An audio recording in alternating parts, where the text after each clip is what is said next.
Halo sahabat semuanya, selamat datang kembali di Satu Tingkat, tempat kita membedah dunia dari sudut pandang yang nggak biasa.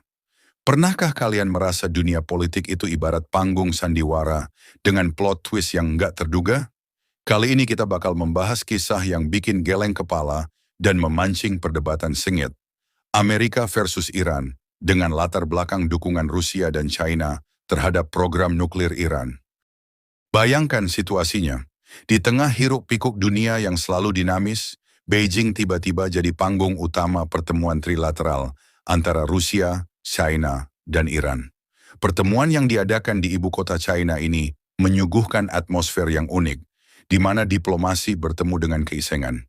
Negara-negara ini berkumpul untuk mendiskusikan program nuklir Iran, sekaligus mendesak pencabutan sanksi ekonomi dan finansial dari Amerika Serikat.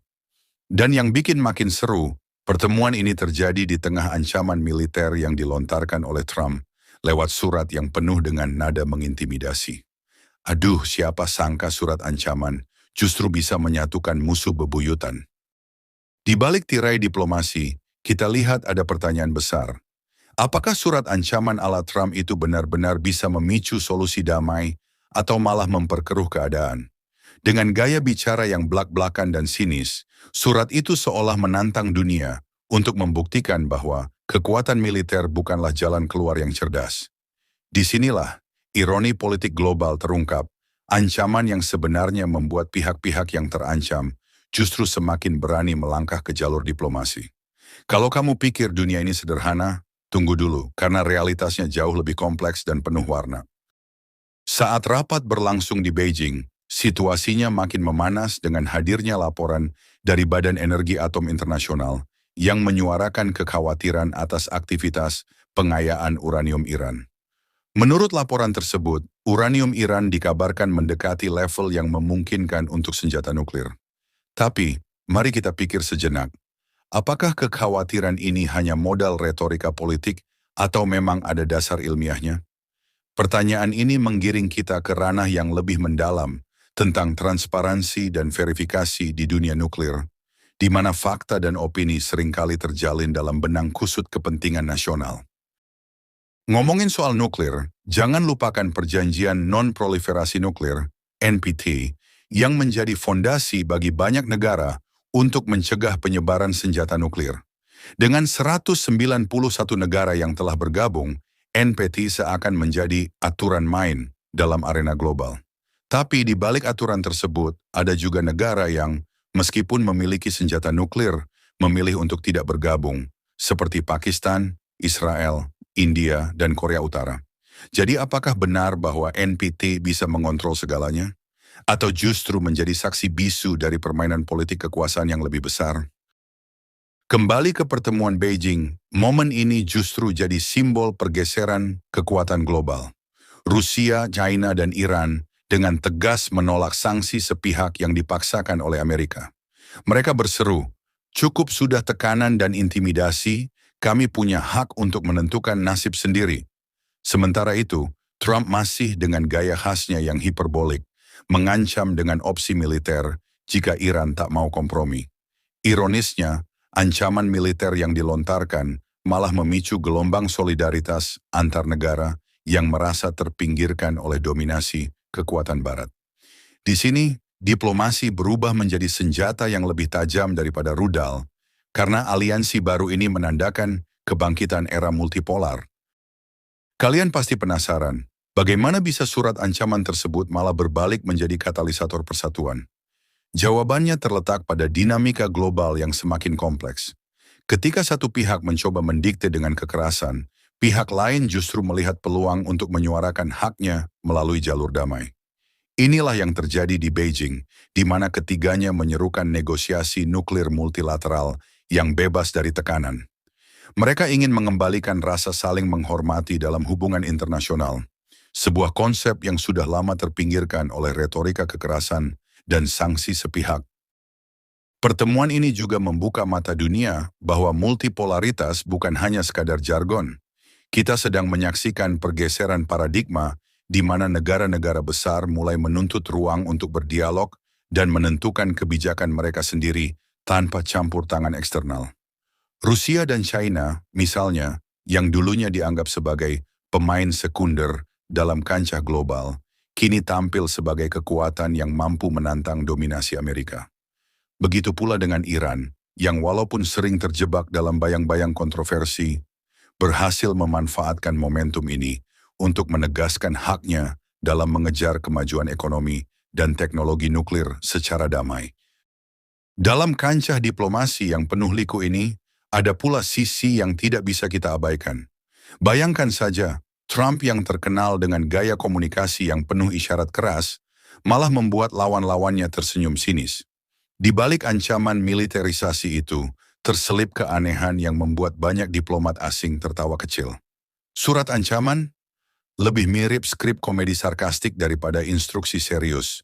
Sindiran semacam ini menunjukkan bahwa dalam dunia yang semakin modern, bahkan ancaman bisa berubah menjadi bahan olok-olok yang membangun narasi baru tentang kekuatan dan kelemahan.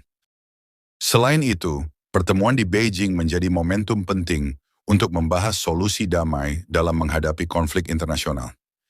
Alih-alih menekankan kekuatan militer, tiga negara ini memilih untuk menempuh jalur diplomasi.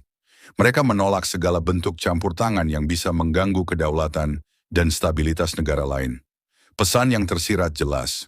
Kita nggak mau dipaksa, kita ingin berdialog.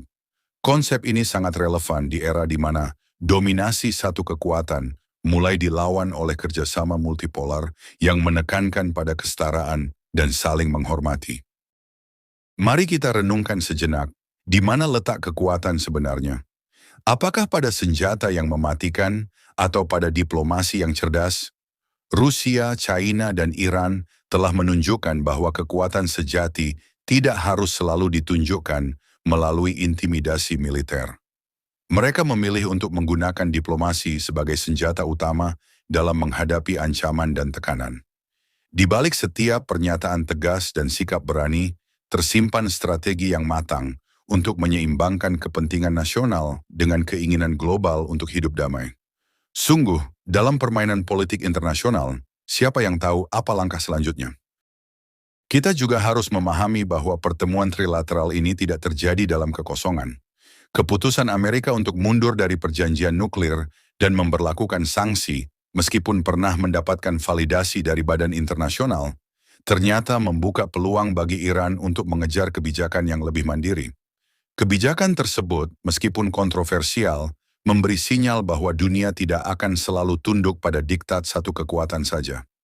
Ini adalah bukti nyata bahwa era dominasi monolitik telah berakhir dan digantikan oleh era di mana setiap negara berhak menentukan nasibnya sendiri. Di balik segala dinamika ini, terselip pula kritik pedas terhadap sistem internasional yang kerap kali mendiskriminasi. Sanksi yang diberlakukan secara sepihak dianggap sebagai alat politik yang sering disalahgunakan untuk menekan negara-negara yang dianggap tidak sejalan dengan kepentingan Barat. Dalam pertemuan itu, Rusia dan China secara eksplisit menyuarakan bahwa sanksi semacam itu ilegal dan harus segera dicabut. Mereka menegaskan bahwa hukum internasional dan prinsip kedaulatan harus dihormati, bukan diabaikan demi ambisi kekuatan besar. Kritik ini tentunya memancing perdebatan. Apakah sistem internasional benar-benar adil, ataukah hanya menjadi alat bagi negara-negara tertentu untuk mengekalkan kekuasaannya? Tak hanya itu, pertemuan ini juga membuka diskusi tentang masa depan negosiasi nuklir global. Di tengah kekhawatiran dunia atas kemungkinan perlombaan senjata nuklir baru, gagasan untuk memulai kembali negosiasi multilateral menjadi sangat penting. Rusia, China, dan Iran mengusulkan agar semua pihak duduk bersama tanpa adanya tekanan eksternal untuk mencari solusi yang tidak hanya menguntungkan satu pihak saja. Pendekatan seperti ini yang menekankan dialog daripada konfrontasi merupakan harapan baru bagi dunia yang selama ini sering terjebak dalam konflik dan pertentangan yang tiada henti. Sementara Trump dengan ancaman militernya masih berusaha menunjukkan kekuatan, respons dari Beijing, Moskow, dan Teheran justru menyiratkan bahwa mereka tidak gentar. Mereka paham bahwa dalam dunia yang semakin multipolar, jalan damai dengan diplomasi jauh lebih menjanjikan daripada aksi kekerasan yang hanya akan memicu ketidakstabilan. Di balik setiap langkah dan pernyataan, tersimpan tekad untuk menolak segala bentuk intimidasi yang merugikan semua pihak. Inilah yang membuat pertemuan ini bukan hanya penting, tapi juga revolusioner dalam menata ulang tatanan global. Tak dapat dipungkiri, pertemuan trilateral ini memberikan gambaran baru tentang bagaimana politik internasional berjalan di era modern. Bukan hanya soal kekuatan militer atau ekonomi, tapi juga soal bagaimana negara-negara besar saling berinteraksi dengan kepercayaan dan saling menghormati. Di balik pertemuan serius, terselip pula canda dan sindiran yang mengingatkan kita bahwa dunia ini penuh dengan paradoks. Siapa sangka, surat ancaman yang dilontarkan dengan nada garang bisa berubah menjadi bahan tertawaan sekaligus pemicu perubahan? Dalam perdebatan tentang kebijakan nuklir, sanksi ekonomi, dan ancaman militer, kita belajar bahwa tak ada solusi yang sederhana.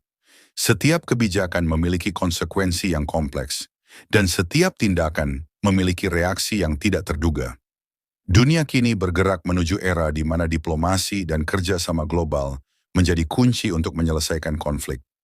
Negara-negara yang dulunya dianggap pemain kecil, kini mulai mengukir sejarah baru dengan menolak dominasi sepihak dan memilih jalan dialog. Perubahan paradigma ini, meskipun penuh tantangan, memberikan secercah harapan bahwa perdamaian dunia bukanlah hal yang mustahil.